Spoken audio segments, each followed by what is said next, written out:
Hello and welcome. Thank you for joining us once again for this, the day of our 46th episode. Serial? Episode. Drunk Doctor Who. Our 46th episode of our 46th serial. No. The Doctor's 46 cereal, our 46. Okay, what are you drinking? I am drinking sweet tea, Fireball, and Coors Light. Coors Light. Alright, I have Magma Flame.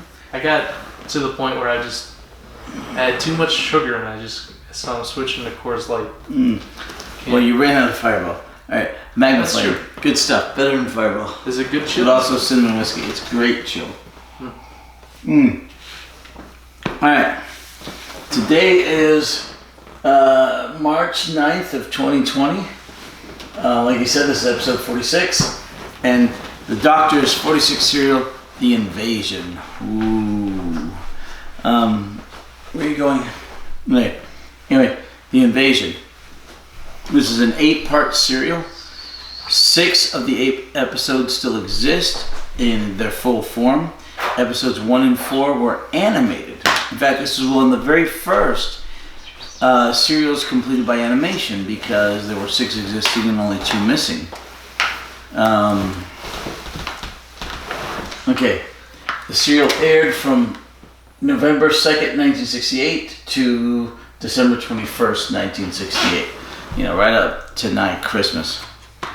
And the Doctor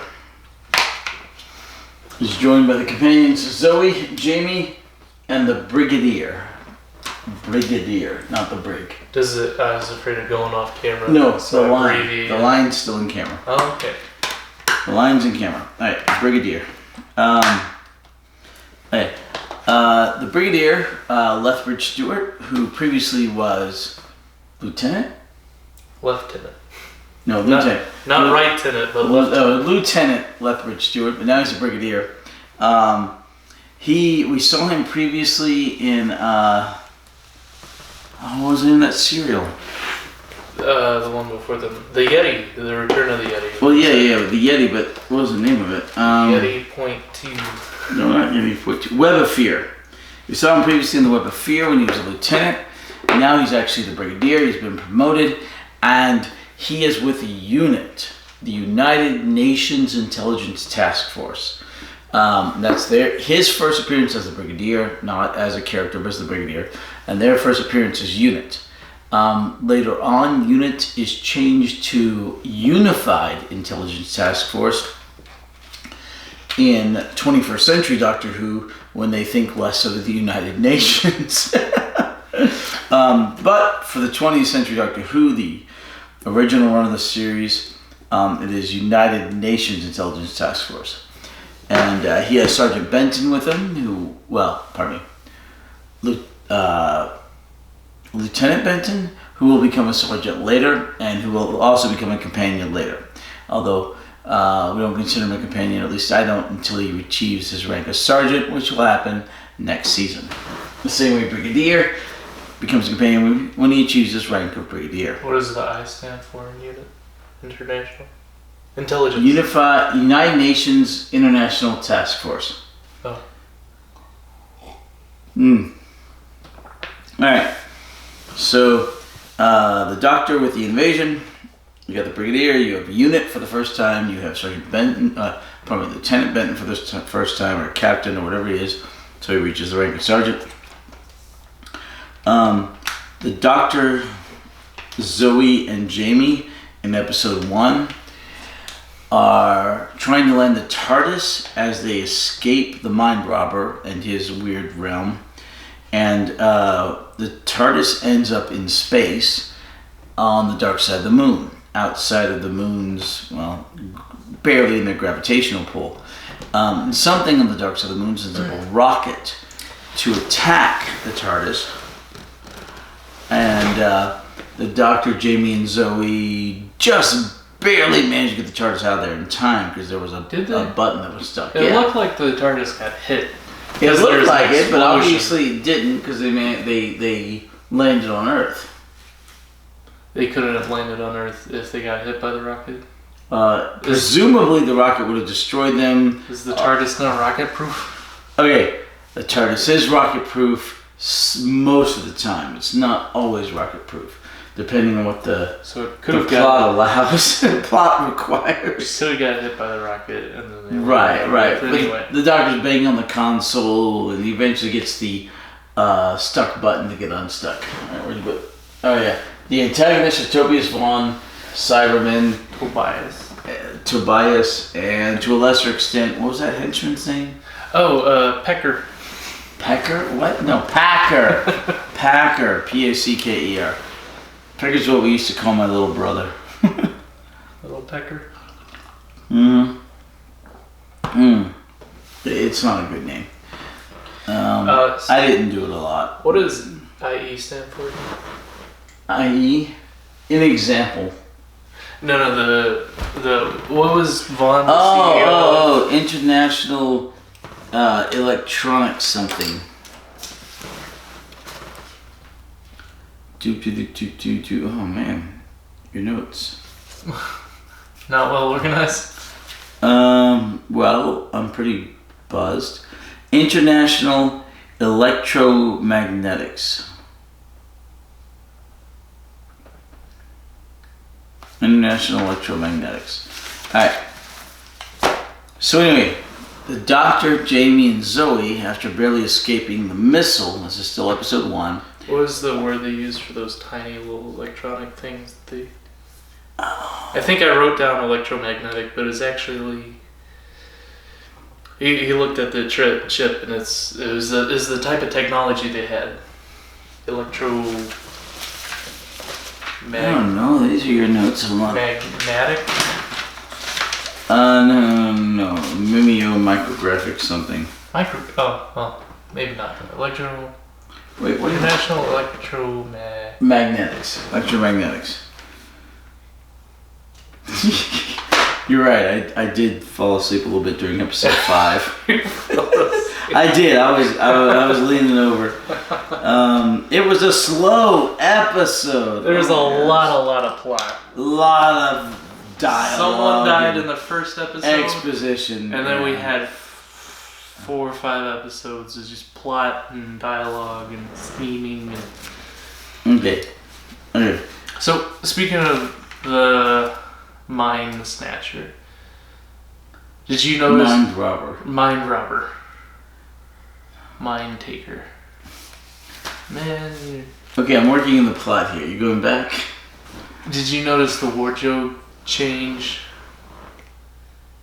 at the beginning of the serial where Jamie has his kilt on and he puts on the black turtleneck sweater, and Zoe puts on the black sparkly catsuit, and then they're being mind controlled, and they're being tempted outside of the TARDIS, and as they're being mind controlled, they switch costumes. So suddenly Jamie was in a white turtleneck sweater, and Jamie's catsuit was a sparkly white catsuit. I don't know if they actually changed clothes or if they put like a filter on the lens or something, but they're in purgatory, so the background was completely white.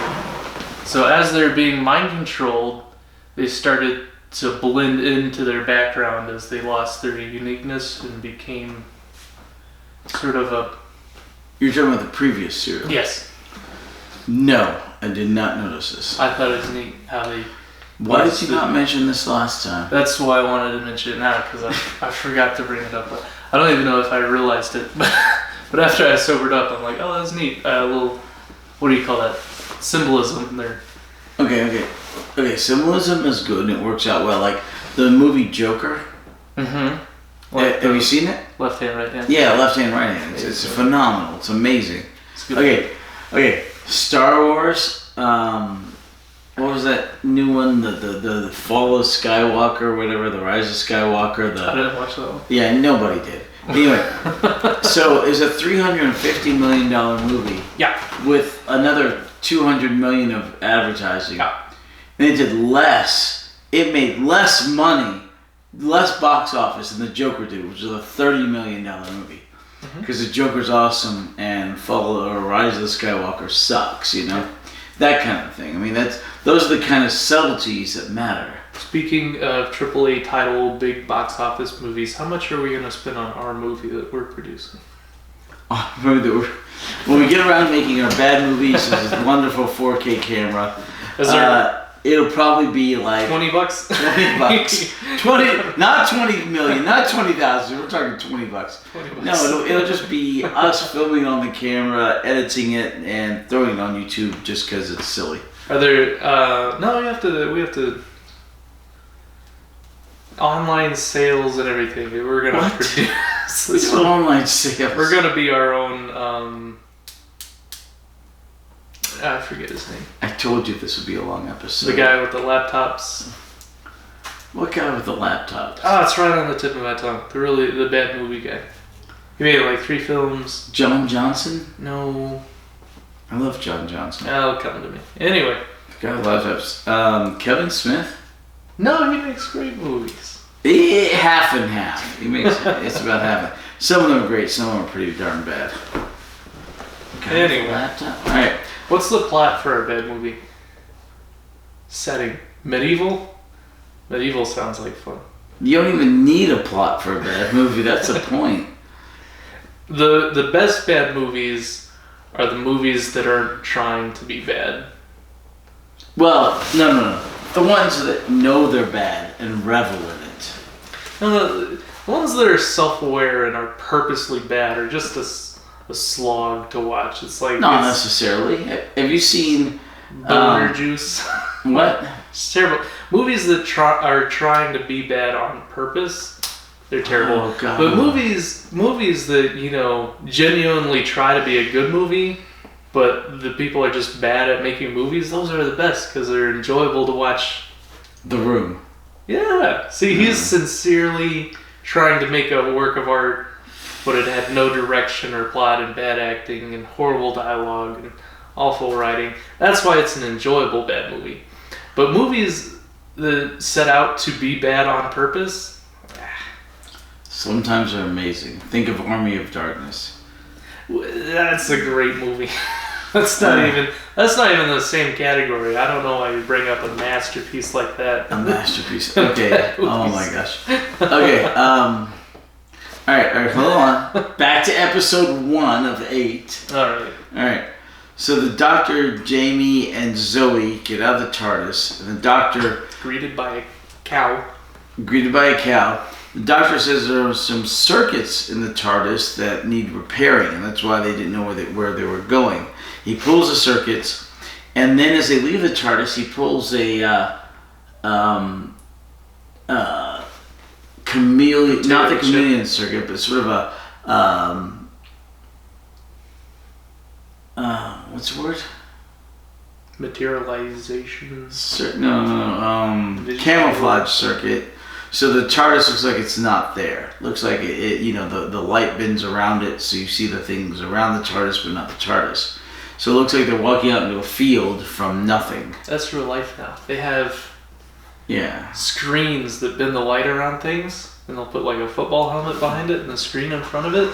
It looks blurry, but you can't even tell that there's an object behind it. It's crazy. Yeah, I don't know how they do that. I seriously don't know. Crazy? I don't know. We're in the future, Well, for 1966 or 1969. The future is now. This is the future. We have everything except hover cars. That's all we're missing to be. Jetpacks, hoverboards. Flying cars, robot helpers, We have robot helpers. We have Roombas. Get with the times, Hatter. What?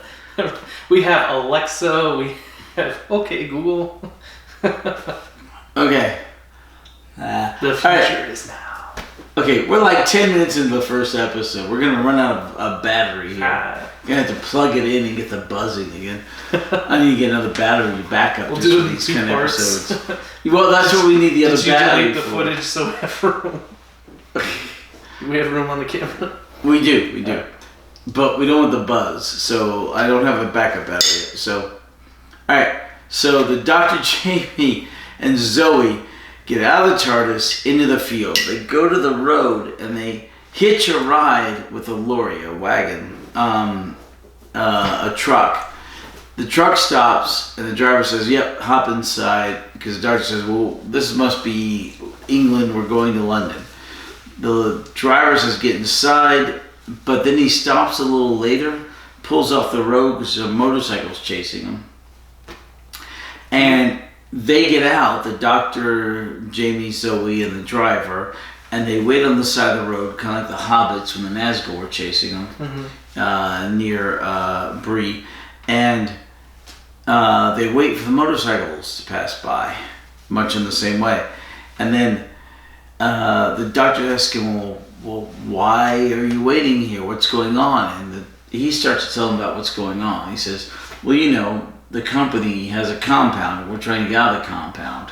Did you see my impression of Frodo hiding from the Nazgûl? Because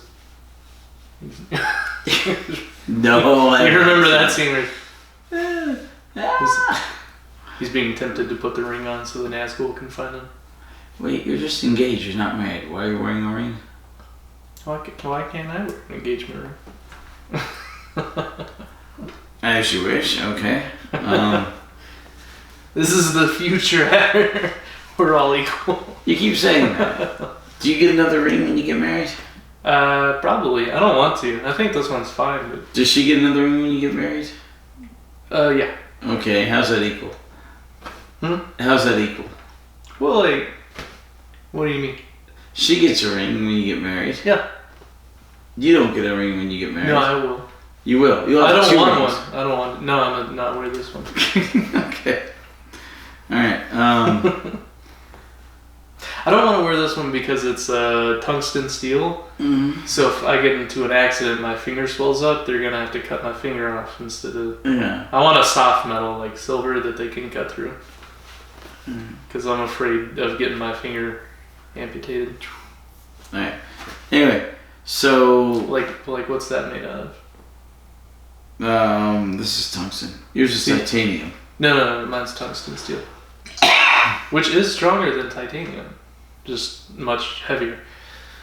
Then I forget what mine is, but mine can be broken with a hammer to get it off. Oh, can it?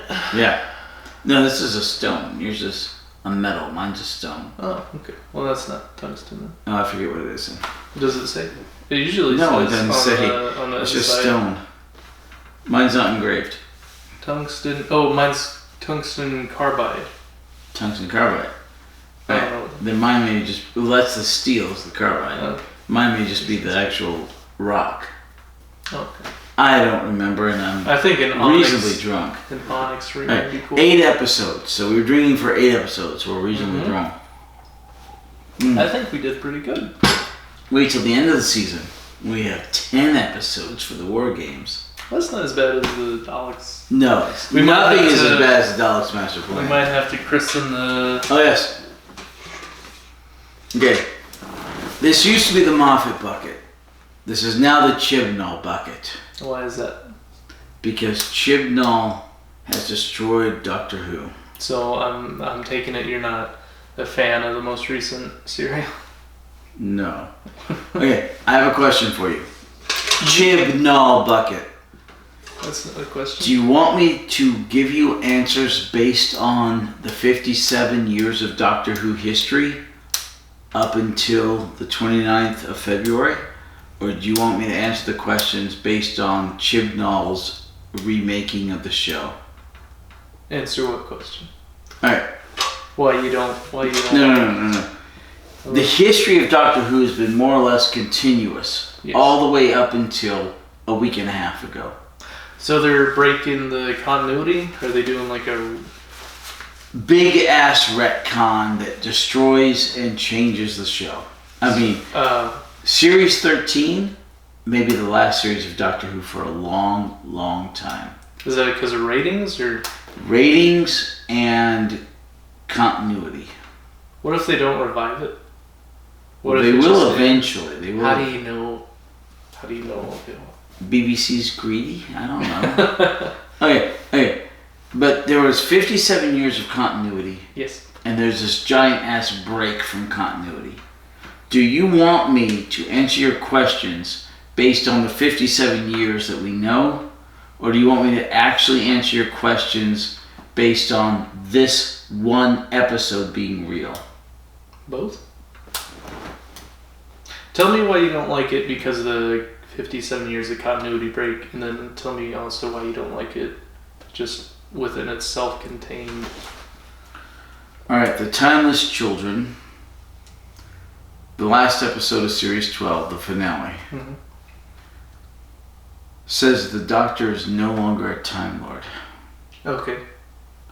Not a Time Lord. You Never can was. think of that as a spoiler, but by the time we get there, I won't remember this, so it's not really being spoiled. It also says that Hartnell was not the first Doctor. Okay. We already kind of guessed. No, but there were countless Doctors before Hartnell. Countless. The Doctor was found originally as a young black girl who died, was found by a Time Lord, by a Gallifreyan. So this is This is the Timeless Child. Yeah, the continuity break. Okay. So anyway, in this episode, this wonderful science woman who never says a single word finds the Timeless Child from some portal between planets, which turns out to be the Doctor. Because, yay diversity. We can't have all the white men. We have to change the Doctor, not only to a female now, but we have to change the Doctor in the past. And the Gallifreyan takes the child under her wing. The child falls off a cliff, dies, regenerates. The Gallifreyan goes, oh wow, the child regenerates. We'll take the child in. We're going to torture and kill the child over and over and over and over again. Right. It is terrible. Trying to find out if the child had its set. Well, no. The Gallifreyan's killing the child over and over again, trying to find out the regeneration process. Oh. So this Gallifreyan science woman wizard who developed space travel all by herself, because yay, women good, and who developed all this other science stuff all by herself, because yay, women good, finds a woman child and tortures her and kills her over and over and over and over again through many iterations, the vast majority of them female minorities, because diversity, until she figures out, the scientist, not the child, the secret of regeneration. Then she shares them with the other Gallifreyans, and they become the Time Lords. It's like Nazis. The Time Lords are Nazis. Under Chibnall's interpretation, they are kind of immoral experimentations, unethical, human experimentation. So then the Time Lords come into existence as the capability to regenerate, and then from there they establish Gallifrey and all the other stuff. But by the end of the episode, Gallifrey is destroyed again, because apparently Gallifrey can be destroyed by anyone at any time. And so the long and short is, the Doctor's not actually a Time Lord. Doctor, remember all the regenerations for Hartnell. Yay diversity, we have to have an infinite number of regenerations, which screws up this much canon that I literally can't explain to you right now because you haven't gotten there. But the first Doctor, Hartnell, wasn't the first Doctor. The second Doctor, Troughton, wasn't the second Doctor. Apparently, the Doctor has an infinite number of regenerations. It doesn't matter. The Doctor will always exist. None of the Doctors are special. And this is the end of Doctor Who.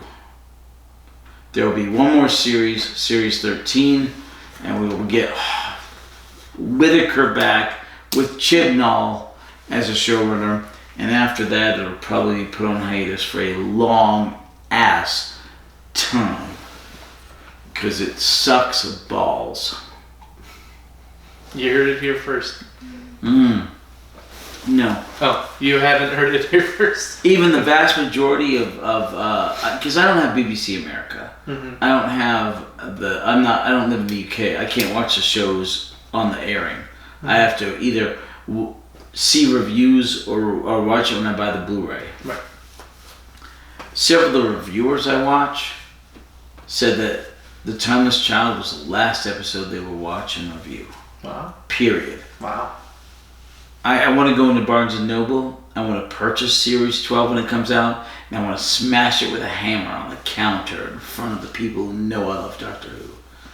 Well, because that is how you'd only be supporting the... Bad it is. Well, it'd be making a statement.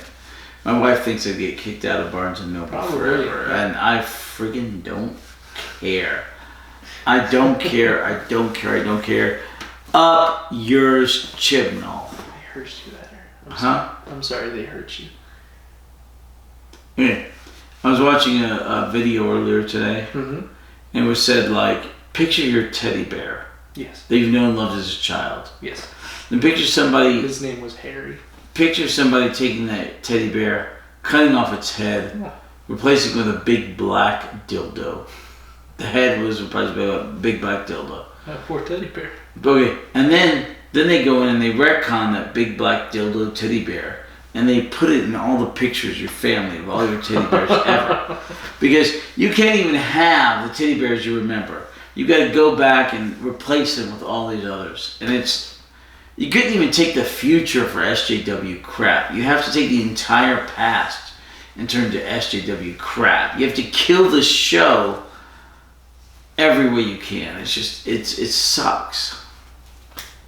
Sounds very political. It is. That's all it is SJW's social justice warrior, for those of you who don't know, crap. It's just garbage. And, oh. Let's get back to the good stuff. I would like to. Okay. The good stuff. Episode 2. So, do you want me to answer your questions based on the 57 years of history that we know, or the one episode that changed everything? I thought you just did that. I'm asking you, what would you like me to do? Both. Oh, what? Like from here on out? Yes. Well. Do you want me to answer it based on what I've always known, or what has recently changed everything? Well, if you have this amount of, insight and continuity and backstory, this like Wikipedia of, then you're gonna take you're just gonna pretend that this part didn't happen, right? That's what any rational person wants. Just like the Doctor being half human, yeah. Like in the TV movie, yeah. Yeah. Okay. For my own sanity and for the sake of teaching you, I will assume that the Doctor in The Timeless Child was in the Master's control, in the Matrix, and that this will be rectified soon, hopefully next season, next series, and that was all fake, because nothing else makes sense. Alright. So we'll put that retcon origin story on the burner. We'll see how that plays out. Yeah, well, we're not going to see anything else except the Christmas episode until autumn of 2021. We have a year and a half before we get anything substantial. Yeah. It's all a big bowl of crap. Okay. That's when the last serial's coming out? That's when Series 13 will come out. So a series is like a season. Alright. In the 20th century, from 1963 to 1989, there were seasons. There were 26 seasons. Then in 1996, they had the TV movie. And then starting in 2005, they had series. So seasons, TV movie, series. And the series have gone on until now. But I'm afraid they will end in 2021 or 2022, and then the show will be put on ice again for a while. Okay. Because that's how bad the current stuff is. We'll get there eventually, and I hope by the time we get there, it'll be revived again. Cool. Okay. I told you this was going to be a long while. episode. I told you we were Okay. getting off track. All right. So episode 2. No, we're still on episode 1. Episode 1. They get dropped off by the unit guy. We haven't gotten to getting dropped off. They're hiding in the they woods. hide in the woods. Yep. The motorcyclists run by. Pardon us for this tangent. All right. Then the motorcyclists run by. The unit guy, well, we don't know who's the unit guy yet. The lorry driver explains everything to Doctor and Zoe and Jamie. Then after the motorcyclists go by, they get back in the truck, the lorry. He drives up to the checkpoint to get out of the compound, which is controlled by AI. What was it? IE. International Electromagnetics. He bluffs his way out with a pass that is good. I'll let you do the recap. I'll be right back. Okay. And you got a drink. Just use the restroom. Yes. Okay.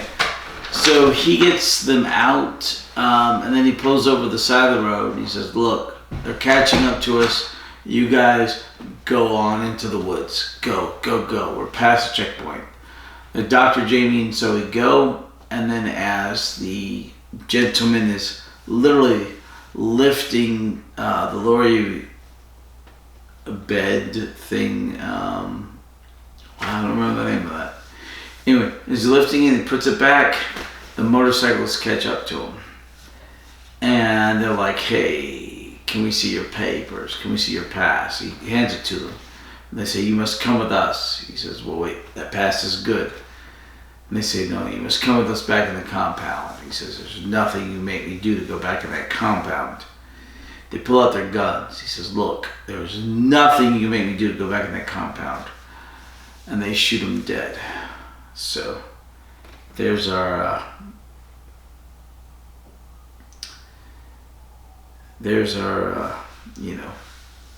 threat of violence. There's our what's going on. And he dies. Jamie, Zoe, and the doctor keep going to the woods. Peril, that's the word. They eventually find a car to take them into London. They're planning on going and seeing Travers. Remember Travers from the Yeti episodes? Because this is in what was then current day, 1968. They get to London, they get to Travers' house, and they ring the bell, and Travers is not there. Instead, there's a young lady named Watson. I'm bad with names. Here's notes. Oh, what's her name? Watkins. There's a young lady there named Watkins. Her uncle is Professor Watkins, a scientist. She's there doing glamour photo shoots of herself with an automatic camera. The Dr. Jamie and Zoe interrupt this. She's like, "Hey, my camera's stuck. Can you fix it?" The doctor's like, "Well, yeah, maybe." He fixes it. And then she gets into Zoe big time, and she starts taking pictures of Zoe. Like, "You're glamorous. Let me take pictures of you." And she puts a feather boa on Zoe and takes pictures. And the doctor's like, "Well, wait a minute. What happened to, the other guys who used to live here?" She says, "Well, they went away to America. He said my uncle could stay here, and I came here when I got kicked out of my flat." And he says, "Well, where's your uncle?" She's like, "I don't know. I'm not his keeper. But he went to International Electromagnetics, for whom he works. Hasn't been seen in a week. She doesn't seem to care." This was the 1960s, no cell phones, So then the doctor says, "Well, we should probably investigate." This was the same thing the lorry driver, the truck driver, told us about. So he and Jamie set off for the IE headquarters because they knew where it was. She'd written down the wall, while Zoe stays there and takes pictures with the girl. Isobella, not Isabella, Isobella. The Dr. and Jamie go off to this place. They try to get in. There's a stupid computer answering machine.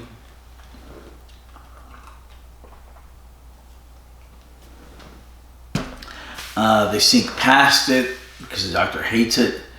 They go in and eventually get captured by guards who take the doctor and Jamie up to an office that is controlled by Tobias Vaughn. Packer captures him, but Tobias Vaughn talks to him. Alright. Tobias. You haven't fallen asleep yet? No, I'm still awake. What are you talking about? Tobias Vaughn talks to the doctor. Jamie, am I in episode 2 or 3? 3. 3, really? You got the notes. Hopefully 3. Right. Hopefully. Oh my God. Where the I doctor think it's hands 2. over the chips when he's talking to Vaughn. Tobias Vaughn, yeah. Yeah, that's episode 3. Okay. Well, so I'm already in 3. Okay. So the doctor's talking to Tobias Vaughn.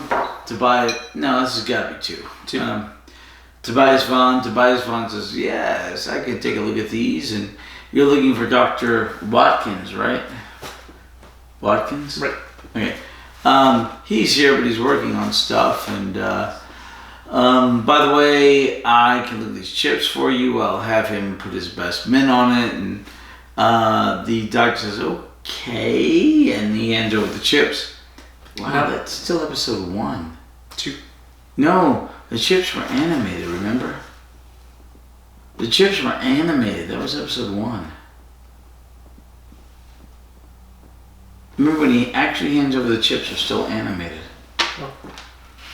So episodes 1 and 4 are animated. So why is it that the doctor just handed over these vital chips to the TARDIS's inner workings and to obviously the bad guy? he understands he's in an untenable position and he has to. And he's making the best of a bad situation. Yeah. Alright. So the bad guy has the Dr. Jamie escorted out. And then he goes to his wall. Flips a couple switches. The wall gets removed. And he starts talking to a really complicated looking machine. And says, hey, the doctor is here. Do you have the video of him? And the machine says, yes, he is known to us. We've known him from Planet 14. You must destroy him. Episode ends, you know? Yep. Because we have a clear bad guy who is literally a James Bond villain, and with the one eye bigger than the other, and the right eye squinting, and the animation actually captures that. But he's very much a James Bond villain, and Bond actually started in '62 before Doctor Who, so we had like 4 or 5 movies of James Bond before this. 62? Yeah, James Bond started in like 1962. Who was the first James Bond? Sean Connery, yes. I thought he was the second. The James Bond, Sean Connery. Sean Connery. Shaken, not stirred. Exactly, Connery. He's the only man if you sleep with, it doesn't make you less of a man, it makes you more of a man. He's like 88 and I would still sleep with him. That's awesome. So, what'd you think of the animation? It was okay. The animation is... this is one of the very first serials that was completed by animation, because there were 8 episodes. 6 were missing, only 2 need to be animated. Episodes 1 and episode 4. So it was one of the first ones completed by animation. And the animation was kind of crude, but who cares? It exists, I'll take it. Animation is better than nothing. I will take it any day of the week, even if it's crude. I don't care. It's true. It was charming in its own way. Mm-hmm. Yeah, personality. But when you compare it to other animations like Massacre or the French Revolution. Oh, the Massacre of St. Which Bartholomew was Museum. beautifully animated. This animation just seems kind of lazy in comparison. But we're still thankful it's there. Was that an animated or just reconstructed? Which was animated, where the guy got his jaw shot off. And...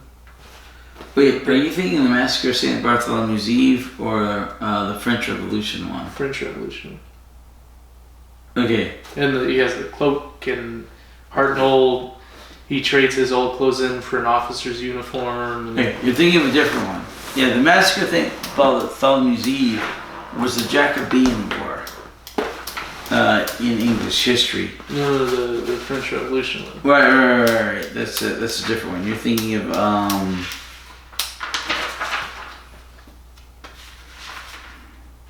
So how does the BBC? The Reign of Terror. Reign of Terror. That's the one. Right. You're thinking of that one. Yeah. Said the Massacre. Yeah. The animation here is a little more stilted, but it was earlier. But like I said, I don't care as long as it exists, you know. How does the BBC handle their animation? Is that outsourced to a third party? Usually, it's outsourced to several third parties. Is it pretty, okay. budgeted? Like they don't spend a whole lot of money on the animation. They just kind of throw it together so they can sell it as a. The vast majority of the animation for Doctor Who. Remaking the missing episodes has been mostly done by animation studios who love Doctor Who and who are doing it on the cheap in their downtime. Okay? They're not doing it for a lot of money. They're doing it for little money when they have nothing else to do at the moment. So because they love Doctor Who. And so the animation isn't great, but it exists, and I'm happy for that. But you have the BBC, who owns this monolithic property. Yeah. This show, this title, and they want to make money. They want to sell it as a complete set. They want it completed, but they're not willing to spend any money on the animation. The BBC is an enigma. They exist. Thanks to what's called the TV license. Enigma is the name of the Riddler from the Batman. Yep. But who was played by... Come on, you got it? I forget his name. Truman. The Truman Show, yeah, that guy. Jim Carrey. Jim Carrey. Right, you got it. Okay, but the BBC has what's called a TV license fee. So if you have a TV in the United Kingdom... Yeah, you have to have a license. You have to have a license. You pay... Oi, you got a license for that. Right, you pay 30 or 40 quid for it, £1 a year. And you have to have this license, you have to renew it every year, like a driver's license or a ham radio. A car thing, on your car. But... I need to get mine stickered. I just got mine redone last week. You can do that online now? I did it in person. I'm not as much an online guy as you are. So, anyway, I don't even have it. So they get their TV license and they get so much money from it. And with that money, you think they would massively fund the ones that make more money. Yeah. But they don't. They fund a bit to the ones that make a lot of money, and they fund a lot to BBC dramas like, Downton Abbey and stuff that don't make as much money. All the period pieces, and because it's high art, and it doesn't work as well as capitalism does, because it's basically socialism. And they don't spend as much money on what they should spend it on based on popular demand. What if we put a mic arm right here, and then we have it in between right here? Put the microphone right here. Okay, we're getting on a tangent. So episode 3. All right. Eventually we will have a microphone either where my feet are or right here, and it will capture our sound better, and we'll have those things on the ceiling that will muffle the sound, and that'll be awesome. And we're getting there. So Zoe is in Isabel's apartment, and they're taking pictures, but Zoe's worried about the doctor in episode 3. I don't think we're to episode 3 yet. I think we're barely maybe to episode 2. No, they just passed the meeting with Vaughn in his office and he hands over the chips. And it's still episode 1. What's 2? No, it's animated when they hand over the chips. And then they get escorted out of the IE building, and they're walking down the road, but they're being followed by this mysterious car, and they run down an alleyway, and they get trapped by 2 cars. Right, and the doctor says, well, let's just accept it. But that's real life. That's episode 2. And then starts playing cards. Right, starts dealing solitaire. And it gets picked up by the people in the cars. And, okay, wait. It's after Vol lets them go. Yep. You skip some. Mm-hmm. And then they go down there. They're walking down, they're running. And the cars capture them. And as it turns out, it's nothing notorious or nothing nefarious. They get taken back to a bunker headquarters, and it is run by the Brigadier Lethbridge Stewart. He's no longer lieutenant, he's a brigadier. Yay, brigadier. And this is when he becomes a companion. Partly because he wasn't the brigadier last time, partly because it's a second serial, and partly because later on he will be a full, absolute fledged companion. So what are the qualifications for a companion? Because he hasn't ridden in the TARDIS yet. He will. Why is he now considered a companion? Okay. But not an absolute full-fledged companion. He is a companion. Alright. Companion has many components. One is they have to fill the companion slot. Okay. A lot of times the Doctor is there and he almost always has a companion to fill the companion slot. Even if that companion never rides in the TARDIS or doesn't go through multiple serials. They still fill the companion slot because they're helping the Doctor and they're there with him. And there are some that do that, especially in the modern, the 21st century Doctor Who. Okay. Good catch. Alright. Second thing is they, generally speaking, have to have gone with him in the TARDIS. That's not always the case. Third thing is they have to be there to help the Doctor. Specifically to help him. Okay? And the fourth thing is they have to go through multiple serials. But that is also not always the case. So like the guy, the trapper, the hunter guy from the Yetis, he's in the first Yeti serial and the second Yeti serial, and he is there to help the Doctor. But he never rides with the Doctor in the TARDIS, and he doesn't fill the companion slot because it's already filled by Jamie and Victoria. So here it's filled by Zoe and Jamie, and the Brigadier hasn't ridden in the TARDIS yet. He will though, and when he does, it's all complete. So why is he now a companion? Even though partly because he's there specifically to help the Doctor. He's in multiple serials, and he will eventually ride in the TARDIS with the Doctor. So how come the Brigadier is now, before riding in the TARDIS, a companion, but not the guy from the Yetis, who is in multiple serials? Because the guy in the Yetis never rides with the Doctor, never fills that companion slot, whereas the Brigadier does. Alright. Okay. It's all kind of vague. It's all kind of up to your own interpretation. My interpretation is the Brigadier is not yet a companion. You'll see. And he will be retroactive. Yeah. He will ride in the TARDIS. Retroactively. He will eventually ride in the TARDIS. I feel like he's not there yet. And he will be a companion for that. And you've got that to drink. Yes, I do. Alright. So Zoe is at Isabel's, and Zoe's very uncomfortable. She's worried about the Doctor and Jamie getting into trouble, so they leave to the IE building. After Doctor They're not driving. Okay. Yeah. That took a very little. Alright. Just a shot. That's all it was. Just a shot. Okay. So they leave to go to the IE building, chasing after the Doctor and Jamie, even though the Doctor and Jamie already left and got picked up by the Brigadier. Yeah. And so Zoe and what's her name? Isabella. Isabel. Okay. So they finally. We're in episode 2. 3. 2. Alright, so Zoe and Isabella decide to go looking after the doctor and Jamie, and they're like, oh, Zoe's like, I've got a gut feeling they're in trouble. We've got to go look for them.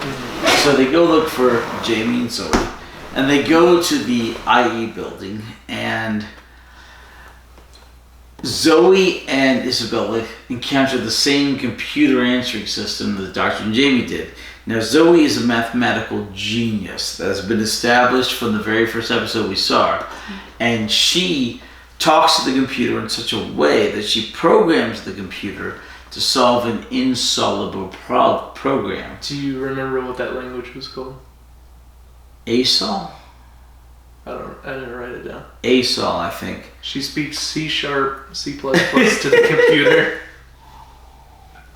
And instead of having an contingency to where the computer just... What is it when you type into a calculator and it can't... Error? E plus... The computer literally melts down instead of just... Right. It's unsolvable. It's all 1960s... Repeating. Repeat. It's a... You can't handle the truth. Right. It's a... Tape. Ticker tape. Gosh. No, not ticker tape. But it's a reel. It's a reel computer. You know, using the magnetic tape drive, the reel for its memory. VHS. Not exactly. Video home studio. What is VHS stand? Video home system. Oh. But anyway, so it's a reel. What does DVD stand for? Digital versatile disc. What does A-track stand for? Suckage. What does floppy disk stand for? It was floppy. What do you want from me? Okay, so it was a real computer. I don't think they were that floppy.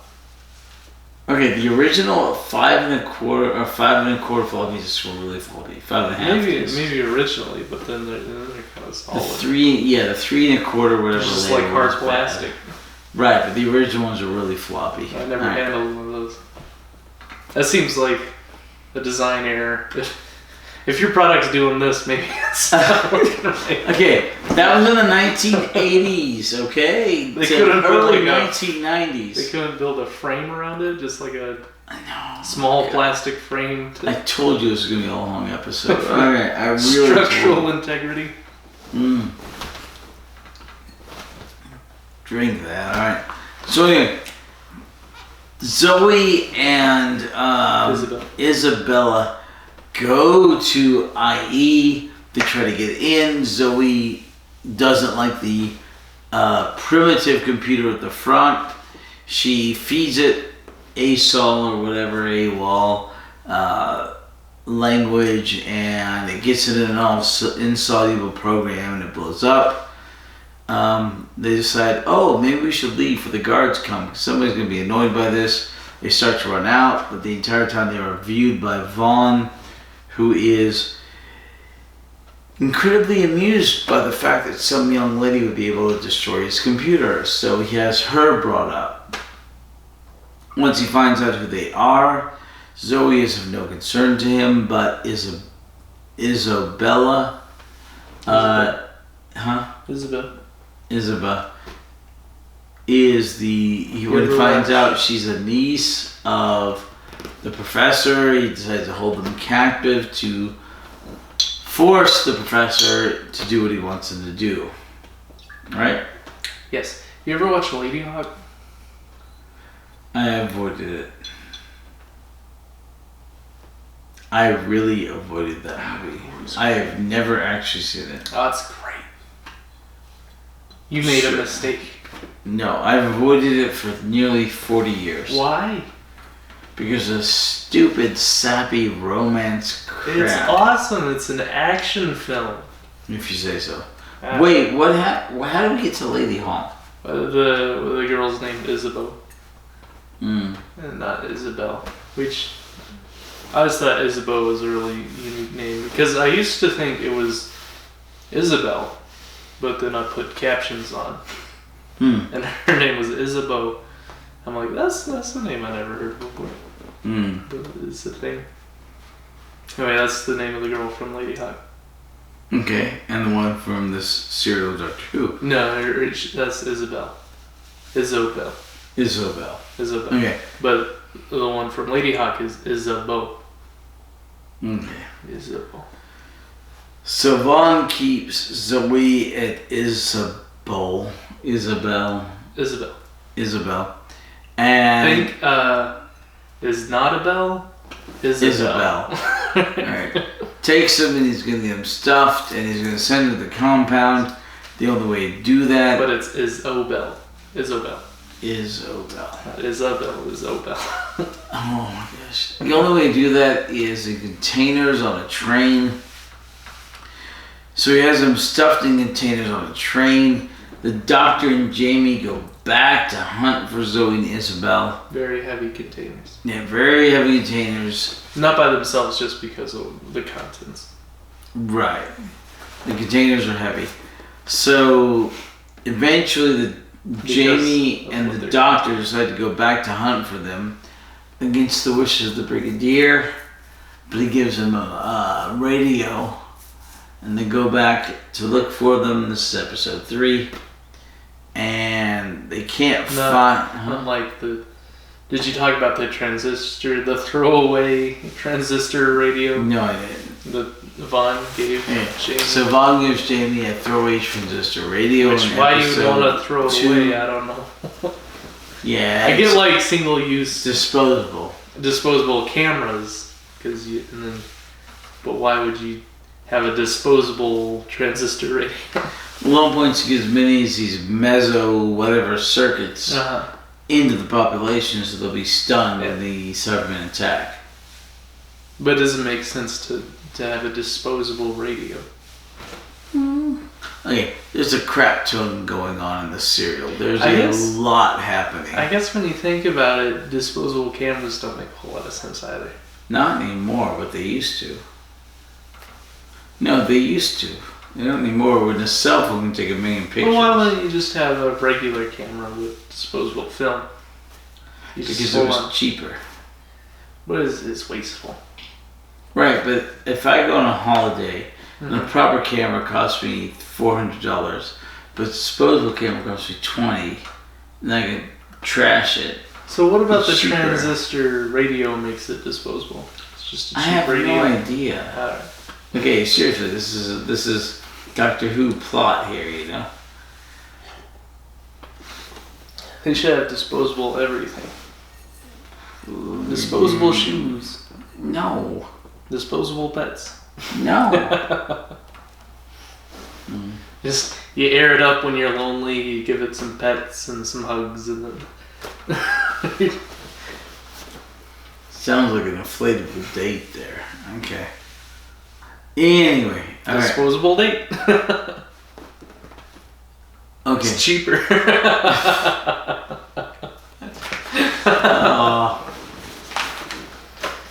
So, right, so we're in episode 3 of 8. Okay. So the Doctor and Jamie have gone in trying to find Victoria and Zoe. They see and hear Victoria and Zoe be carted off into the basement where they're trying to see again. Screams. And they're, screams. Boa scarf sticking out of the box. Right, they're put into these crates. She put on the boat, the pink boa, right, to pose for Isabel when she's taking pictures. And they hear these screams, they go to help, and they are captured by the guards because Jamie couldn't help himself but try to help the women with those being put in the crates. Valiant, honorable, stupid, valiant. They get captured and they get taken back up to Vaughn. Yes. The crates, and Vaughn says, hey, yeah, you can inspect the crates.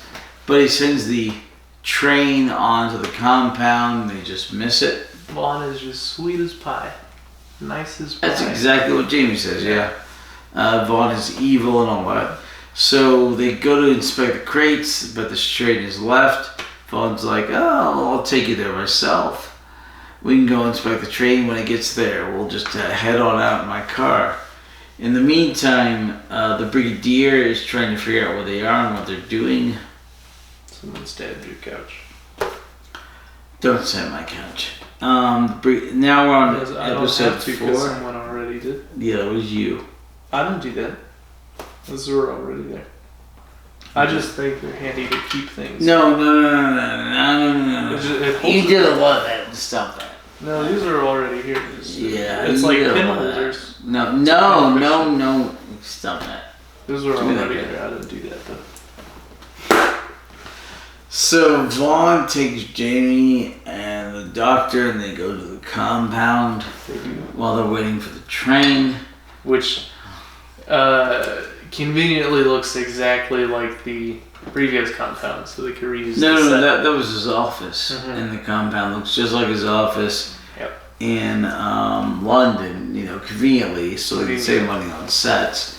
But what do you say? Efficiency is part of my outfit and Uniformity. uniformity. That's the word, uniformity. All my offices look the same. Mm-hmm. So they get there and they're trying to figure out what's what, and they're trying to find Dr. Watson, Professor Watson, Watkins.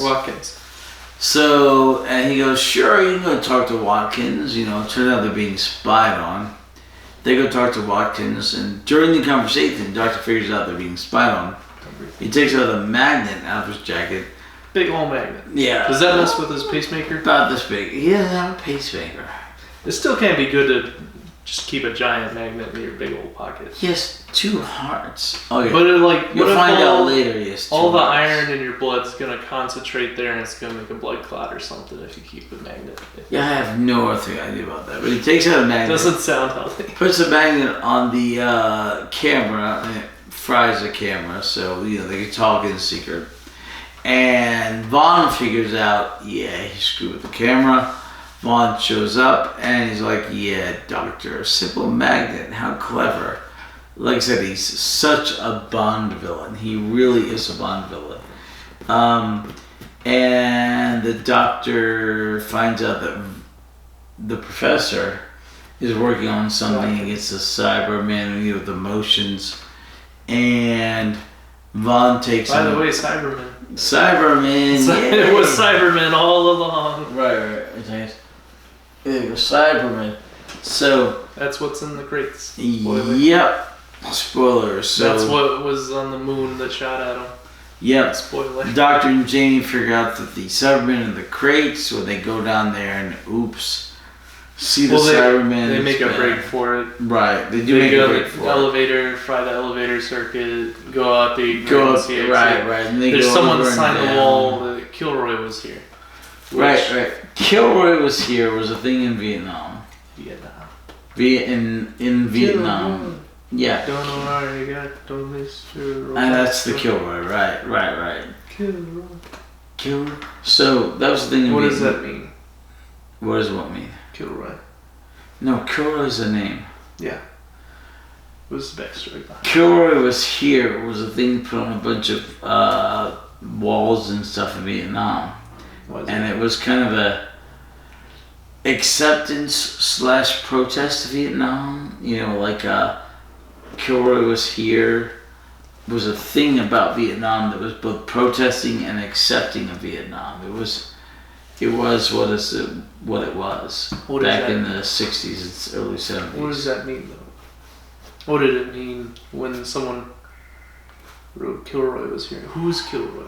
Or was? Yeah, nobody knows. What? But it means we don't like this, but it is. More or less. I mean, I was alive in the late 60s, but I was an infant to toddler. So why'd they write that in the elevator shaft? Because it was the late 60s and they were making the rest of the culture. So somebody wrote Kilroy was here in the elevator shaft, signifying that we don't like this, but it is what it is. Because they're making the compound, which was like a commune with the... Right. Cool. So they go to it's the a roof. weird context. They climb down the fire escape. They make it to the train, and then they hide in the storage boxes, and they... We're to the point where the doctor and Jamie climb up the building on the fire escape, to save Zoe and Isabel, and they call in the helicopter to save them, and they drop the rope ladder, and Jamie goes down and breaks the window and gets Zoe and Isabel. Just opens it. Just slides open. He opens it. He gets Zoe and Isabel to come out on the rope ladder. You're so violent, Hatter. I'm not violent. Shatters the window. That's how you remember things. That's Zoe, why you think I put these holes in the cat. You did holes in the cat. Some of them. You've exacerbated them. You have exacerbated them. Wow. But Zoe and Isabel go up the ladder to the helicopter, and I know what then the doctor goes up, and then Jamie's the last one up. The helicopter's to leave with Jamie holding onto the rope ladder, but they escape. Right. They escape. Movie thing to do. And they all head over to unit headquarters. Yeah. And what happens then? Was it episode 5? Well, what do you call it when you decompress when you make your report? Debrief. They debrief with the brigadier. So the brigadier goes to his CO to make his report and request an intervention because they shot at his helicopter. Yeah. Because they shot at his helicopter. Yeah, and then so he's like, we have to go do an investigation, but he already acknowledged that there were a bunch of people went into the IE headquarters. So he has this whole report. People are coming out different. People are not coming out at all. Doing shady stuff. They shot at the helicopter. He's like, I'll take this report. We'll be able to investigate the compound en masse.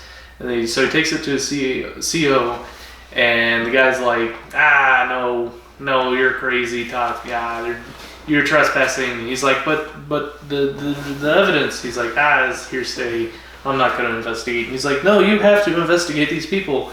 And he's like, no, you're not. No, we're not going to investigate.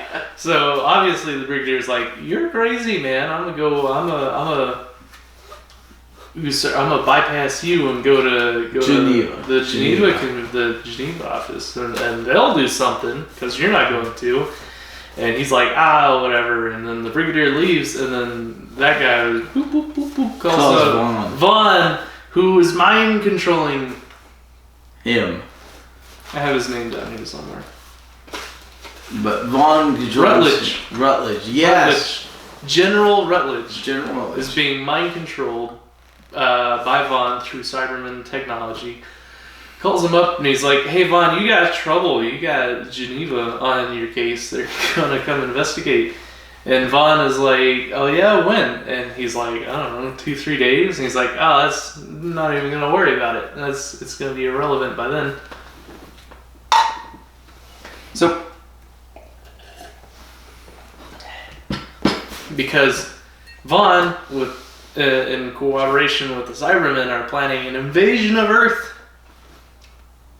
So anyway, the Rutledge is trying to break free of this mind control. He's stuttering. He's like, cannot. So Vaughn's like, hey, come on in, come on over. We need to mind wash you. And Rutledge is like, I don't know. Buy me dinner first. And Vaughn's like, no, come over. Come over, man. I'll brainwash you. And Rutledge is like, okay, I'll come over. Yeah. So his mind control's running out. And freaking Pecker is like, that's a problem. He's almost broken free. And Vaughn's like, you worry too much. You suck at stuff. And so he calls up. He calls up the Cybermen. Vaughn does. He's like, hey, we need to start. Bless you. God bless you. Hey. Bless your face. God bless you. Hey. Is that the coronavirus? No clue. I hope you don't have the coronavirus. Yeah. That's bad for people of your age. Joking. 70 plus, but yeah, I'm getting there. No, I'm 51. Yeah, I'll be there eventually. Hopefully. Anyway. Is that wood? That's wood. Yeah. Alright, so continue. So he calls up the Cybermen. He's like, okay, we need to expedite this invasion of Earth now because they're going to 24 Geneva. hours. you're gonna have the entire united Earth against your invasion. So the Cybermen are like, this is acceptable. Terminate communications. And every conversation Vaughn has with the Cybermen, they're,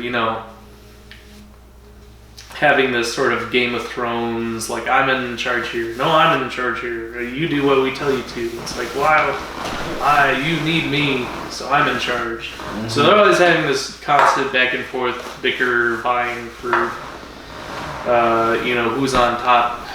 Who's on first? Who's on missionary, doggy style. Who wears the pants in the exactly. Family, yeah.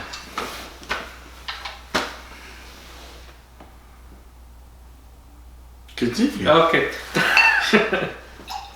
Cybermen. It was Cybermen all along. So they move forward with their plans to expedite the invasion of Earth within like 15 hours. So they start reviving all the Cybermen they had in these crates. They're they're breaking out of their egg sacs like they always do, which is weird. They had a total wardrobe change. They changed their whole look. They have bigger head gear now. It's very embarrassing, like those braces. They the nerdy kids. And they have new shiny chrome boots with laces. With laces, the shoes with the laces. The Cybermen tie their shoes, I guess. Everyone puts their shoes on in the morning. Even the Cybermen. This is the end of episode 6, where they're marching through London with their shoes with laces. Yes.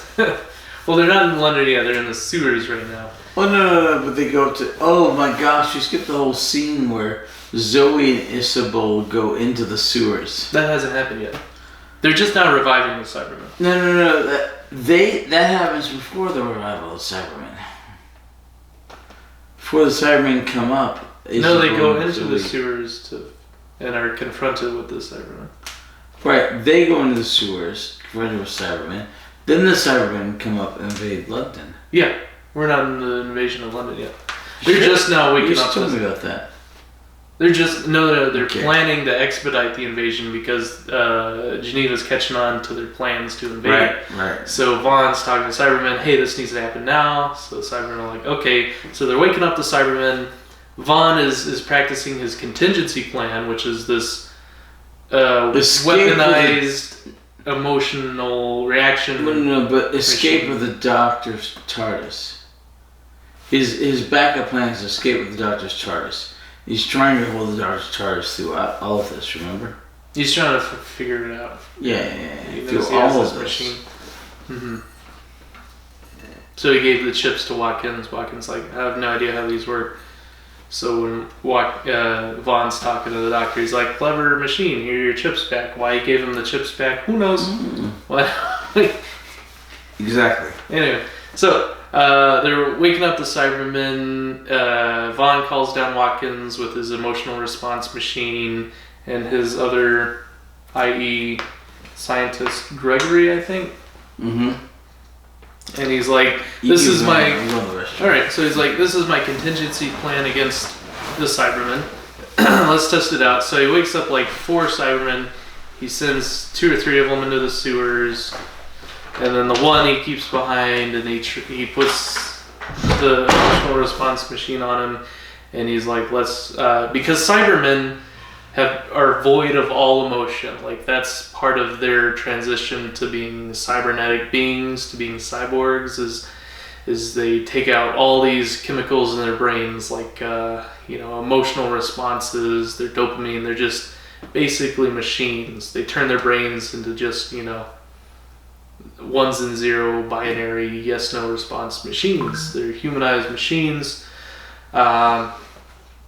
So the Cybermen are also have superhuman strength because of their cybernetic enhancements. They're also really slow. They walk real slow. So that's the one downfall. So anyway, Vaughn's testing out his contingency plan to, his weapon against the Cybermen in case they betray him. He's like, all right, let's try out fear. Let's see what Cybermen's reaction is to fear. So he punches dials on the machine. The Cyberman, for the first time in his life, is feeling what fear feels like, and it totally burns out his brain circuits, and he goes crazy. Which was the first time we've ever heard a Cyberman scream, which is kind of terrifying. A robotic scream. He goes, ah! He runs off into the sewers, and Pecker, the coward he is, he's like, oh no, this is all going bad. Nah, he ran off. And Vaughn's like, so? It's like, well, he's crazy, Cyberman rampage. He's gonna kill people. And Vaughn's like, so? Anyway, so, now, at this point in time, we're still at the Brigadier's home base in the unit, and we have all the companions together and the doctor. They're discussing, Cybermen are here. We saw the Cybermen. He has plans to invade the Earth, and the Brigadier's back, and he's like, I just told Geneva, but now we have to tell him about the Cybermen as well. And the doctor's like, well, they'll never believe you. And the Brigadier's like, yeah, they'll never believe me if I just tell them the Cybermen, they don't know who those are. So Isabeau is like, I have a camera, I can go take pictures, and we'll get proof. And so they do that. The Brigadier's like, no, you can't, put your life at danger. You can't go charging into the sewers, into the IE compound to try to get pictures of Cybermen. That's too dangerous. But they're like, no, we're going to do it anyway because we're, bye. So they're like, no, don't. And then they run off and they go into the sewers, and there's this police officer that sees them go into the sewers. He's like, what are you doing? You can't go into the sewers. And they're like, bye. And they go into the sewers anyway, and the officer climbs in after him. And he's like, where did you go? And then they run into the Cybermen. There's like the three that are marching, and they're, Isabeau's taking pictures, and they're like, we gotta get out of here. She's like, I gotta take, 20 pictures.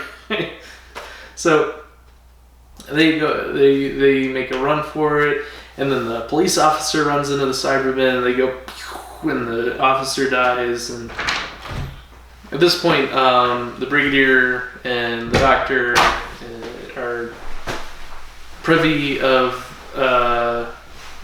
Zoe and Isabel's and Jamie's plans to go take pictures of the Cybermen in the sewers, so they send a whole platoon after them to go rescue them because it's dangerous in the sewers. Mm-hmm. So the soldiermen get there, and they are confronted with the Cybermen, and they're shooting at them, and they're chunking grenades, and eventually, and then the crazy, one that's frantic and filled with fear runs up, and he also starts punching the other Cybermen, and they all get blown up with grenades. Except for one doesn't. He makes it out. We never find out what happens to the wild Cybermen. It also died in the grenade barrage. No, he got up and kept going, but we remember because he climbed up the ladder and he grabbed Jamie's leg to Jamie, but then they beat him off of Jamie with the butt of the rifle. Because he was moving real slow, he's real weak because of the grenade explosion, so he falls back down, and then they drop a grenade on him. We assume what eventually happens to him. We assume he dies from the grenade they drop on his head after he falls back down into the Why does he go wild? Because of the fear, the fear emotional response of fear in the Cybermen's brain, who had never felt fear before, which later they explain Cybermen are not equipped to handle emotions because their brains are totally devoid of it. They don't have, these chemical responses. Right, so there's an editing problem in here where we don't understand that. Yeah. We find that out later. Okay. So he went crazy because of episode 6? Yes. Okay. Can you take it up from there? Okay. The Cybermen are just now coming out of the sewers. Okay. They're invading. Isabeau took pictures, got them developed. Turned out they're real blurry, so the Brigadier's looking at them. He's like, these are blurry, they look like fakes. We can't take this to Geneva. They're going to say these are fakes. Okay. So the Cybermen are marching on, and then Vaughn calls up the Cybermen. They're about to get rid of that cell phone. They're about to shoot their brainwash beams at the Earth. Okay, episode 7. Okay, so the invasion fleet, the Cybermen, is starting to come down on the Earth. The Brigadier and some of his people make it to a place in London called Holly Oaks or something, Holden Oaks, or I don't remember what. They go there because of the missile defense system against all these different, it's an anti-missile defense system. At the same time, one of the lieutenants shoots off in a hypersonic jet to Russia to set up a big rocket that'll hopefully take out the Cybermen. So all the Cybermen base ships are coming down into England, going to the beam, the homing beam that's been sent out by Vaughn. And the British, thanks to the help of Zoe, big time, she figures out the mathematics that would help them destroy the vast majority of them. Thanks to the help of Zoe, they wipe out the vast majority of the invasion fleet. And in the meantime, the Russian rocket is heading over to the mothership for the Cybermen, taking time. So after that celebration, when they destroy most of the invading fleet, slowly but surely the Russian rocket actually reaches the Cyberman main ship and blows it up, as well as all the surrounding ships. And the Cyberman is destroyed. So, okay, we've gone into episode 8. And I probably skipped over a good bit. Alright, so anyway,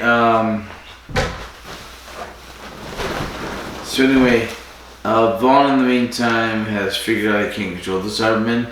He's helping the Doctor, and they go through all this with the Doctor and Vaughn working together. And their upgraded emotional gun. Yeah, their upgraded emotional gun. By the end, the Cybermen are destroyed. We don't know exactly what happens to Vaughn. We assume he suffers a nervous breakdown. We got shot by a Cyberman. We don't. That's right. He's shot by a Cyberman and died by a couple of Cybermen. Mm-hmm. They're trying to get to this building which has the radio relay for their targeting system. So they're gonna shoot missiles at the Earth or whatever. They're trying to stop them from doing that. And Vaughn and the Doctor are charging around. Vaughn shooting the Cyberman with the upgraded emotional gun, which, you know, previously it drew this Cyberman crazy from feeling, you know, fear. So they increase that emotional response even more so, to the point where it's such a strong emotional response that targets the Cybermen that it just completely fries their brain circuits and they die. So, basically it's a regular gun.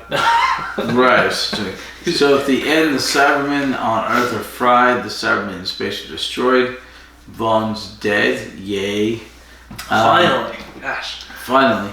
The Doctor, Zoe, and Jamie say goodbye, and they're dropped off in the Jeep, and they find the TARDIS in the field, and they whisk themselves away, and that's the end of the serial. That's the end of the serial. Alright, do you have any questions? We covered most of them going through the recap, but I think we talked about the Chibnall bucket.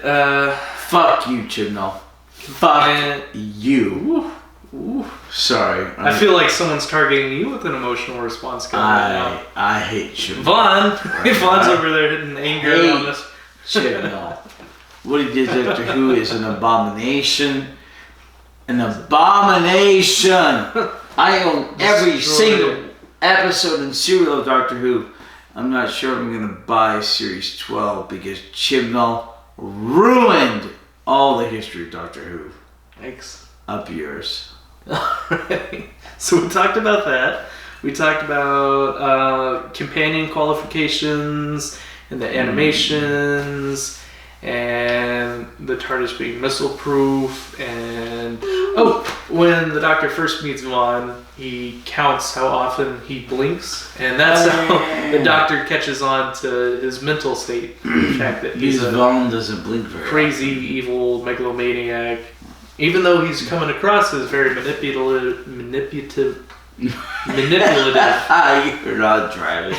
He comes on. You are so not driving. He's a psychopath who plays into, you know, just being a really nice guy. He's not driving. Jamie describes it. He's just sweet as pie, but the Doctor sees through that facade because, you know, he's like, I was counting how many times he blinks, and he's not an average person. Average person blinks once every 10-15 seconds. Yeah. This guy has a stone cold stare behind his really nice facade. Right.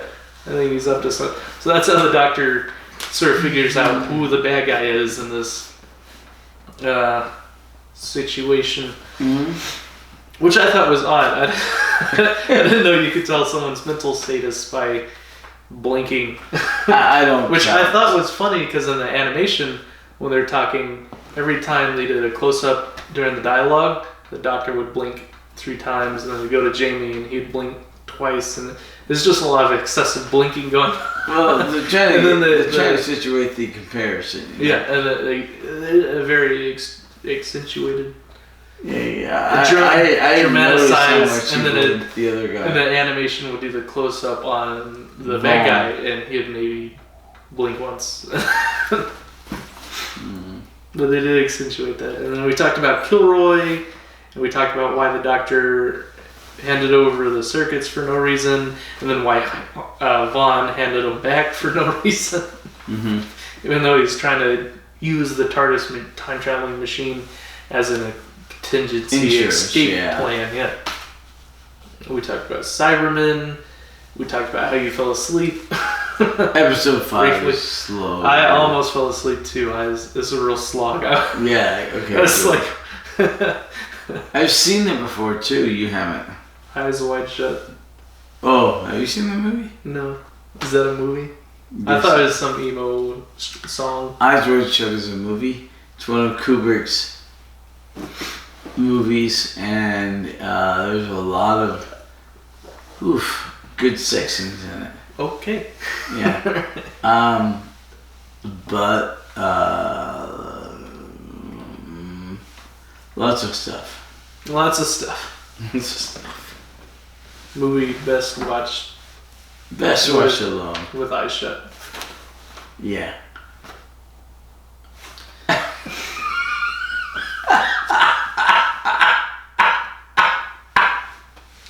We also, what we haven't talked about is how the Doctor has this one really out of place dialogue scene where he's like, it's just after they found out that the Cybermen are behind it all and they're invading. Mm-hmm. He's like, we have to stop the Cyberman invasion, but I don't know how they'll retaliate. Mm-hmm. Which they retaliate with a big old missile. But you think the Doctor would know that because when he first showed up, they shot a missile at him. Mm-hmm. So obviously the retaliation is, we'll shoot a missile at you. But now he's on Earth after being shot at by the Cybermen. He's like, I just don't know how they'll respond. I don't know how they'll retaliate. By a missile, obviously, which they did. So I just thought that was a really weird choice of dialogue, of scripts. It's writing. What do you want? You're right, I'm overcritical. Which, this is a really fun, very sci-fi action plot, fantasy, Star Wars kind of serial. This is fun. It's a lot of fun. I enjoyed it. Yeah.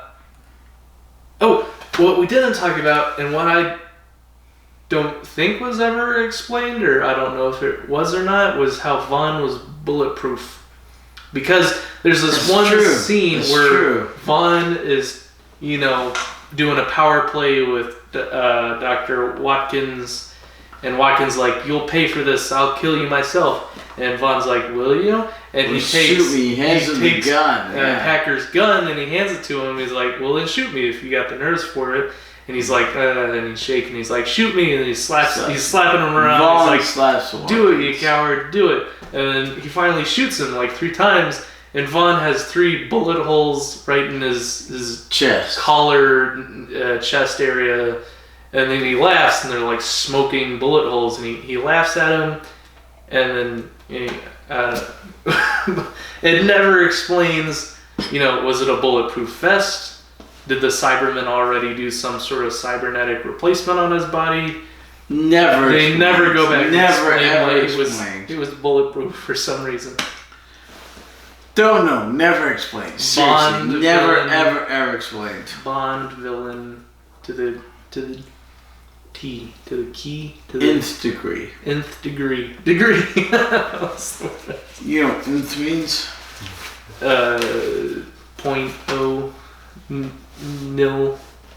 To the smallest, to the... No. It has two meanings. Ninth. Nth. NTH. T. It has two meanings. T. To the highest or utmost number, and in perfect alignment of all the planets. We're talking about the first. To the pinnacle of definition here. the phrase. To the nth degree. It means to the highest or utmost number. And we never ever find out why he's immune to big bullets. No. Plot hole. Thank you. I thought maybe the gun would be empty or is shooting blanks. It's not. It shows the holes in his chest. Yeah, but he totally shot him and it didn't do anything and it never explained it. But it was one heck of a curveball. I didn't see it coming. Agreed. And they never explained it. So I'm still questioning reality. Yeah. Alright, do you have any other questions? I think that's just about it. We covered everything. Next time, the salad croutons. Crotons. Crotons. Crotons. The salad crotons. Next time is the crotons. Alright. 4 episodes, all live action. Yep. And then is the Swashbucklers after that? Hold on. Space Pirates? Hold on. No, not Space Pirates. Alright. Next time, the crotons. 4 episodes, not 8. Then the Seeds of Death, 6 episodes. Seeds of Death, that sounds metal. Then the Space Pirates. Space Pirates. 6 episodes, 5 missing, 1 existing. Oof. And then the War Games, 10 episodes, and the finale of the Second Doctor. Yay. Oh wait! I've got to show my pictures. Oh, we have new pictures. We need to get a frame. I need to get a frame. Where are we gonna set it? Here. But I need to get a frame that'll fit these pictures. I've looked at other frames, they won't fit them. Alright. So, just recently we had LubbockCon or South Plains Con. Right, LubbockCon. Okay. LubbockCon. The first Doctor. Which is Lubbock's version of Comic-Con, which is... Well, it's a game, it's an overall con, it's not just Comic-Con. A convention. That's the first Doctor. And convention. Well, the second Doctor right behind it. Hatter has a booth that over here. Mad Hatter's booth. Right. And here's the second Brought Doctor. to you by this Trouton right there. Right, Trouton. I would love to have the second. I would love it looks like a zombie. These are kind of creepy how they don't. Well, have they eyes. cover the eyes, yeah. Devoid of emotion. Very. Exactly. But I want this in a frame right behind where we do this on here. What if we do a mic stand here, mic arm, and then we'll have the mic here, and we'll just attach the photo to the mic arm. Okay. Remember, we'll figure it out. Remember, in the opening titles, Hartnell was never put in the opening titles originally. Never had his face. But Trouton was. Wait, Hartnell was put in the opening titles for the 50th anniversary. 50th anniversary. Love it. But we can put Trouton in, like the second Doctor was the first Doctor that had his face in the opening titles. We can put that here. Yep. And a really kind gentleman who does these prints did it for all the Doctors, and I have them. Thanks to him. He doesn't mind it putting up for our podcast. He said so. Oh, I asked him, and he said sweet. So. He might have not agreed to do that if he ever watched our podcast. He'd be like, "Oh, never mind." That might be the case. I don't want my art sponsor. That might be the case. But I'll get a Sorry. I'll get a frame. We'll put them in there, but. You know, they're very beautiful pieces of. They are. I like this have guy, and I paid money to get these prints. There's all the 14 Doctors, including the War Doctor. You don't have one for K9. Yes, K9's actually in there. You do? You have a K9? K9. Ooh, that's awesome. K9. The Adventures of Sarah Jane. No, they're not The Adventures of Smith, but K9 is in there along with Cybermen, Daleks. When are we going to put the Cybermen Dalek ones up? Are we just going to have one of those whenever we have that? I might get a couple of frames. And then we can... And then we can have the Doctor and the current Nemesis, if necessary. If applicable. Okay. Any other questions? I have one more, but I can't remember what I was going to say. You can't remember it. Yeah, maybe I'll bring it up next week. Remember it. I have no idea what I was gonna say. No idea. Okay. Probably something super off topic. You are not devoid driving. of. You are so not driving. I am not. I have a ride. Good. Good. There we go. Your girlfriend, yeah. Fiance. Ooh, fiance. I feel like an adult now. Yeah, there's a comedian that does a bit about the difference between it's like, oh, that's my girlfriend, and then it's my fiance. It's like a big transition to adulthood, and here's to adulthood. Here's to adulthood. Old enough to drink. Oh, I got it. Okay. Here's to adulthood. And here's to Doctor Who for as long as it lasts, which is until Chibnall. I feel like you can light my breath on fire at this point. you ever have that feeling where you're just breathing alcohol fumes? Yes. I'm pretty sure. Chibnall bucket goes up yours, Chibnall. I'm pretty sure I'm flammable at this point. Chibnall. Well, thanks again for joining us. Yes, we appreciate you sticking week. around for the highs and the lows. The crotons. The echoes. Better sound quality coming to a podcast near you. Yes, we'll eventually get a microphone or a microphone. Shock stand arm. Sound ceiling foam. tiles foam. Yeah, we're getting there. I've been watching a lot of videos on sound design and production. Yeah, opening credits. That might come after the audio issues because I need to finish my computer. But I was looking up different videos. Sound foam gets kind of expensive, but I was looking at tutorials on how you can build your own soundboards for really cheap, and we can just fix them. Acorns. Acorns? Egg. Oh, the egg carton ones. Yeah, those are. Oh, you mean actual egg cartons? Yeah. Because they have egg carton foam that's supposed to break up the sound waves. Anyway, we'll get there. But we'll figure it out. I have some ideas about maybe making our own, and we can put like some ceiling or corner. They call those bass traps, the corner ones, and then. Well, thanks again. We're all done. That's my ride. We'll see you next week. Hey, goodbye. I'm sorry. Come on, I haven't seen you yet. Come make your podcast debut.